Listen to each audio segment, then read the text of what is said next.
মাছ রান্না করতে গেলে মাছটাকে যেমন করে উলটপালটভাবে ভাজতে হয়, তোমাকেও এপাশ ওপাশ করে ভাজতে হবে। কথাটা শুনে হয়তো বা অবাক লাগছে, কিন্তু এটাই বাস্তব।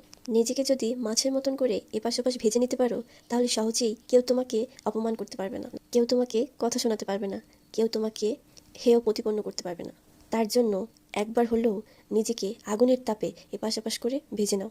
কারণ এই পৃথিবীতে তোমার দাম বা তোমার মূল্য ততক্ষণই থাকবে যতক্ষণ তোমার নিজের কিছু থাকবে।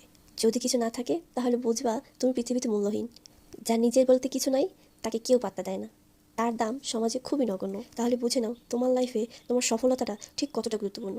যদি তুমি সফল না হও, তাহলে সমাজের চোখে তুমি ছোট, তাদের অপমানের বস্তু তুমি। বাবার বাড়িতে তোমার অবস্থান খুবই নড়বড়ে, আর শ্বশুরবাড়ির কথা সেটা নয় বাদই দিলাম, কারণ তুমি তো নিজে ইনকাম করো না, তোমাকে তো অন্যের পয়সায় চলতে হয়। তাই যখন তখন যে কেউ এসে তোমাকে অপমান করে যেতে পারে, তুমি কিছুই বলতে পারো না। তাই প্রত্যেকটা মায়ের উচিত মেয়েকে বিয়ে দেওয়ার আগে অবশ্যই মেয়ে যেন কিছু করতে পারে এমনভাবে স্বাবলম্বী করে তোলা, যাতে করে অর্থ উপার্জনের মাধ্যমে নিজের সমস্যাগুলো কিছুটা হলেও সমাধান করতে পারে।